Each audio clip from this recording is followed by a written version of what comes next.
Il aurait pu être masqué, mais il est totalement démasqué. Carlier libre. Bonjour Guy Carlier, comment ça va? Bonjour Cécile, bonjour Patrick, bonjour à tous. Ça fait longtemps qu'il est démasqué, ce Guy Carlier. Bon Guy, aujourd'hui, vous voulez nous parler, alors c'est ce que vous m'avez écrit, sur le lancement, que je lis correctement, d'un panneau publicitaire au bord d'une route ukrainienne. Oui, j'imagine, Patrick, que vous vous demandez, mais que cache-t-il sous ce titre énigmatique?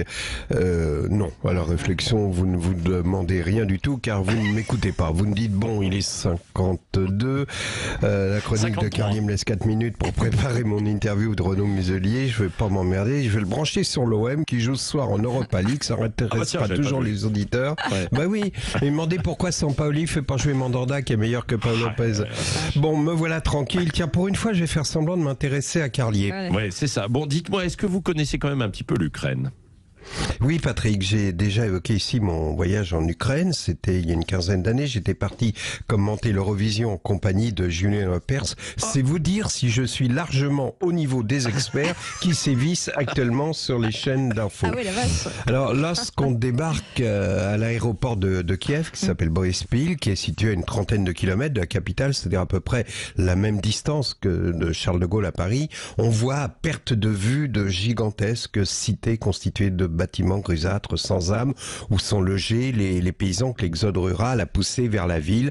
Et ces cités sont entrecoupées ici et là de terrains vagues et les rares zones pas encore envahies par l'urbanisation, de grands panneaux publicitaires, les voilà, au bord de la route, annoncent la construction imminente de résidences pour les classes moyennes avec un prix choc pour attirer les regards. Je me souviens du chiffre 1 million, donc c'est 1 million de hryvnia, la monnaie locale, au-dessous duquel des dessins colorés montraient la future résidence avec le bonheur familial, une petite fille déguisée en Reine des Neiges, etc.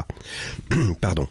Hier soir, à la télévision, un reportage au JT montrait une route identique en Ukraine avec les mêmes cités sans lumière malgré la nuit tombante, les mêmes panneaux de futures urbanisations mais délabrés en lambeaux explosés par les combats. Et puis le reportage s'achevait dans la gare de Kiev où les derniers trains partant vers l'ouest étaient pris d'assaut et cet homme, Nikolai, qui accompagnait sa famille dans un train, peu importe la destination, pourvu que ce soit loin de l'enfer.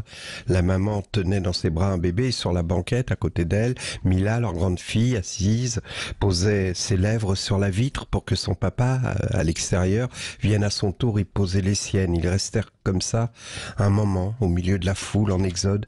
Ils savaient qu'ils ne se reverraient plus. Lui savait ce qui allait se passer, le retour dans sa ville pour rejoindre une unité de défense de quartier, armée de briques et de brocs. Il savait déjà la barricade qu'ils allaient monter, bloquer la rue. Il sait déjà l'œil de cyclope du canon d'un char qui s'arrêtera au bout de la rue. Il sait le bruit dérisoire des balles de son fusil qui rebondiront sur le blindage.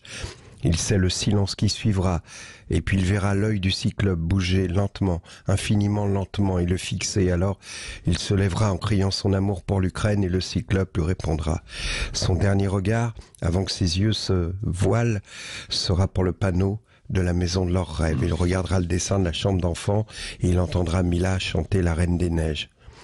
L'Eurovision. C'est dérisoire l'Eurovision, allez-vous me dire. Pas tant que ça, parce que le jour où j'y suis allé à Kiev, soudain, au milieu de la cérémonie et de la fête, est arrivé Viktor Loutchenko, le héros de la révolution orange, le premier désaveu infligé aux Russes. Et en voyant son visage grêlé, disait-on, par une intoxication des services secrets soviétiques, il a fait soudain cette apparition très émouvante. Les gens se sont mis à pleurer d'émotion en scandant son nom. Ce jour-là, des milliers de Sergueï, de Nikolai ont su que si leur pays un jour était menacé, ils mettraient leur famille en sécurité dans un train pour Varsovie, embrasseraient leurs enfants contre la vitre et iraient affronter un char T-90 avec un fusil de chasse.